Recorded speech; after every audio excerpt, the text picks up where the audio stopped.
Hi friends, welcome back my channel. ಖುಷಿ channel ಎಮ್ಗೆ ಸುಸ್ವಾಗತ. ನಮ್ಮ ಚಾನಲ್ನ ಹೀಗೆ ನೋಡ್ತಾ ಇರಿ, ಲೈಕ್ ಮಾಡಿ, ಶೇರ್ ಮಾಡಿ ಹಾಗೂ ಸಬ್ಸ್ಕ್ರೈಬ್ ಮಾಡಿ ಅಂತ ಕೇಳ್ಕೊತೀನಿ. ಇವತ್ತಿನ ತರಗತಿಯಲ್ಲಿ ಪ್ರಥಮ ಭಾಷೆ ಕನ್ನಡಕ್ಕೆ ಸಂಬಂಧಪಟ್ಟಂತೆ ಪಾಠ 3 ಭಾಗ್ಯಶಿಲ್ಪಿಗಳು. ಪಾಠ 3 ಭಾಗ್ಯಶಿಲ್ಪಿಗಳ ಕೃತಿಕಾರರ ಪರಿಚಯವನ್ನು ಇವತ್ತಿನ ತರಗತಿಯಲ್ಲಿ ತಿಳ್ಕೊಳ್ಳೋಣ. ಲೇಖಕರು ಡಿ.ಎಸ್. ಜಯಪ್ಪ ಗೌಡ.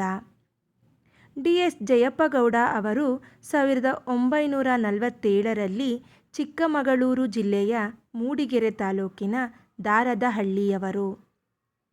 ನಮಗೆ ಸ್ವತಂತ್ರ ಬಂದಂತಹ ಇಸವಿ 1947 ನೆನ್ಪಿಟ್ಕೊಳ್ಳಿ.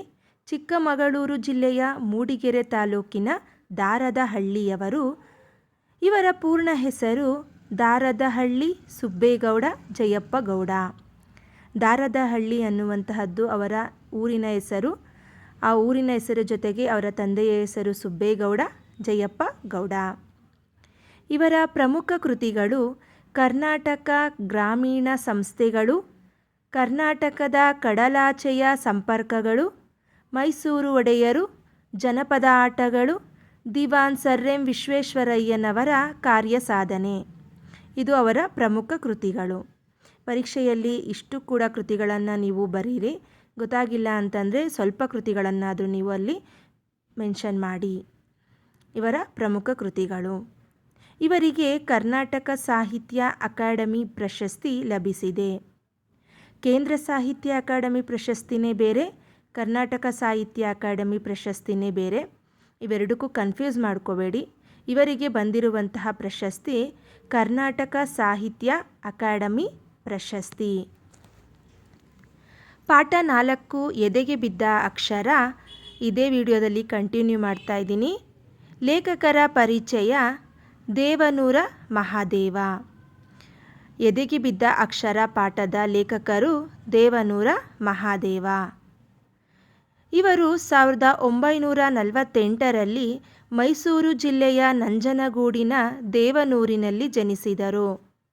ಸ್ವತಂತ್ರ ಬಂದ ನಂತರದ ವರ್ಷ 1948.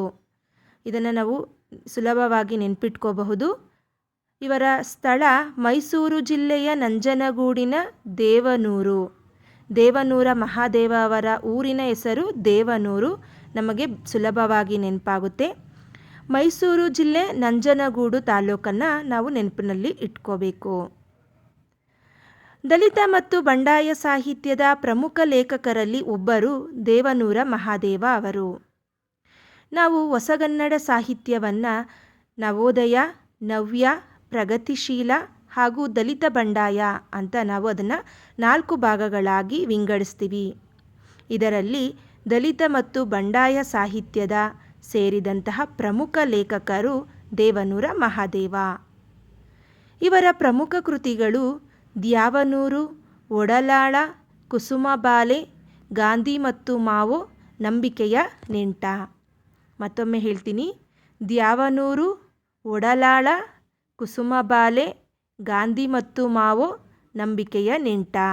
ದ್ಯಾವನೂರು ಅನ್ನುವಂತಹದ್ದು ಅವರ ಊರಿನ ಹೆಸರಲ್ಲೇ ಒಂದು ಕೃತಿಯನ್ನು ರಚಿಸಿದ್ದಾರೆ. ಒಡಲಾಳ, ಕುಸುಮಬಾಲೆ ಕನ್ನಡದ ಸುಪ್ರಸಿದ್ಧ ಕಾದಂಬರಿಗಳಲ್ಲಿ ಅವು ಕೂಡ ಒಂದು.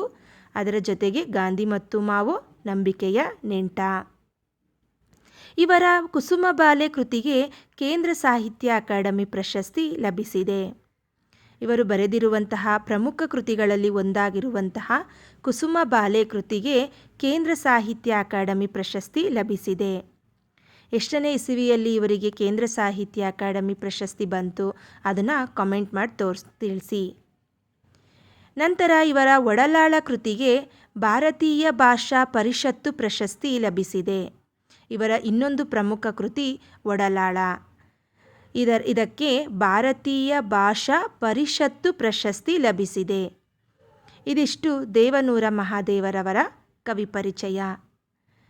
ಹೀಗೆ ನಾನು 10ನೇ ತರಗತಿಯ ಕವಿ ಪರಿಚಯಗಳನ್ನು ಪಾಠ 1ರಿಂದ ಹಿಡಿದು ಪಾಠ 4ರ ತನಕವೂ ಕೂಡ ಮುಗಿಸಿದ್ದೀನಿ. ಇನ್ನೂ ಹೆಚ್ಚಿನ ವಿಡಿಯೋ ಬೇಕು ಅಂದರೆ ಲೈಕ್ ಮಾಡಿ.